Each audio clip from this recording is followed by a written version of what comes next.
Hi friends, welcome to easy life in Kannada vlog. ನಾನು ಇವತ್ತು ನುಗ್ಗೆಕಾಯಿ ಸಾಂಬಾರು ಯಾವ ರೀತಿ ಮಾಡೋದು ಅಂತ ತೋರಿಸ್ಕೊಡ್ತೀನಿ.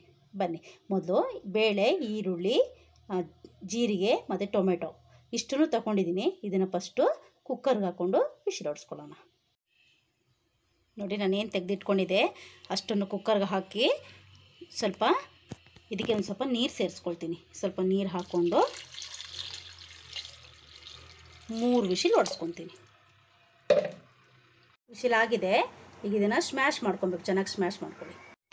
ಇದನ್ನು ಸ್ಮ್ಯಾಶ್ ಮಾಡಿ ಇಟ್ಕೊಂಡಿದ್ದೀನಿ. ನೋಡಿ, ಇದಕ್ಕೆ ಚಿಲ್ಲಿ ಪೌಡರು, ಧನಿಯಾ ಪೌಡರು,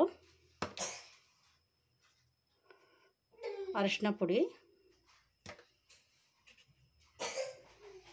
ಉಪ್ಪು ಇಷ್ಟು ಹಾಕ್ಕೊಂಡು ಮಿಕ್ಸ್ ಮಾಡ್ಕೊಳ್ಳಿ. ಸ್ಮ್ಯಾಶ್ ಮಾಡಿ ಇಟ್ಕೊಂಡಿದ್ದೀನಿ. ನೋಡಿ, ಈಗ ನುಗ್ಗೆಕಾಯಿ ನೋಡಿ ಈ ಥರ ಕಟ್ ಮಾಡ್ಕೊಂಡು ಒಂದೆರಡು ಆಲೂಗೆಡ್ಡೆನೂ ಹಾಕಿ ಕಟ್ ಮಾಡಿ ಇಟ್ಕೊಂಡಿದ್ದೀನಿ. ಇದನ್ನು ಇದಕ್ಕೆ ಹಾಕ್ಕೊಳ್ಳಿ. ಹಾಕ್ಕೊಂಡು ಒಂದು ಸ್ವಲ್ಪ ಹುಣಸೆ ಹುಳಿ ರಸ ಮಾಡ್ಕೊಂಡಿದ್ದೀನಿ, ಅದನ್ನು ಇದಕ್ಕೆ ಹಾಕ್ಕೊಳ್ಳಿ. ಹಾಕ್ಕೊಂಡು ನಿಮ್ಗೆ ಎಷ್ಟು ನೀರು ಬೇಕು ಅಷ್ಟು ಸೇರಿಸಿ ಮಿಕ್ಸ್ ಮಾಡ್ಕೊಳ್ಳಿ. ನೋಡಿ, ಈಗ ಮಿಕ್ಸ್ ಆಗಿದೆ. ಎಷ್ಟು ಬೇಕು ನೀರು ಅಷ್ಟು ಸೇರಿಸ್ಕೊಂಡು ಒಂದು 5 ನಿಮಿಷ ಮುಚ್ಚಳ ಮುಚ್ಚಿ ಬೇಯಿಸ್ಕೊಳ್ಳಿ ಫ್ರೆಂಡ್ಸ್. 5 ನಿಮಿಷ ನೀವು ಮುಚ್ಚಳ ಮುಚ್ಚಿ ಬೇಯಿಸೋದಾರು ಪರವಾಗಿಲ್ಲ, ಇಲ್ಲಾಂದರೆ ಒಂದು ವಿಶಿಲ್ ಕುಕ್ಕರ್ ಕೂಗಿಸ್ಕೊಳ್ಳೋದಾರು ಕೂಗಿಸ್ಕೊಳ್ಳಿ. ಸಾಂಬಾರು ರೆಡಿ ಇದೆ. ನೋಡಿ, ಸಾಂಬಾರು ರೆಡಿ ಆಗಿದೆ. ಈಗ ಇದಕ್ಕೆ ಸ್ವಲ್ಪ ಕೊತ್ತಂಬರಿ ಸೊಪ್ಪು ಹಾಕ್ಕೊಳ್ಳಿ. ನೋಡಿ, ಇದಿಷ್ಟು ನಾನು ಒಗ್ಗರಣೆ ತೊಗೊಂಡಿದ್ದೀನಿ.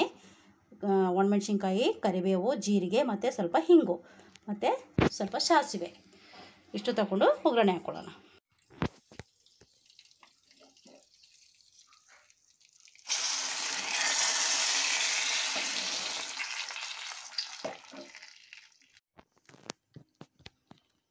ಸಾಂಬಾರು ರೆಡಿ ಇದೆ. ನಾನು ಮಾಡಿ ಸಾಂಬಾರು ನಿಮ್ಗೆ ಇಷ್ಟ ಆದರೆ ಪ್ಲೀಸ್ ನೀವು ಒಂದ್ಸರಿ ಮನೇಲಿ ಟ್ರೈ ಮಾಡಿ, ಲೈಕ್ ಮಾಡಿ, ಶೇರ್ ಮಾಡಿ. ಯಾರಾದರೂ ಮೊದಲಾಗಿ ನನ್ನ ಚಾನಲ್ ನೋಡ್ತೀರಾ ಪ್ಲೀಸ್ ಸಬ್ಸ್ಕ್ರೈಬ್ ಮಾಡ್ಕೊಳ್ಳಿ ಫ್ರೆಂಡ್ಸ್. ಮುಂದಿನ ವಿಡಿಯೋದಲ್ಲಿ ಮತ್ತೆ ಭೇಟಿ ಆಯ್ತೀನಿ. Thank you. Take care. Bye bye.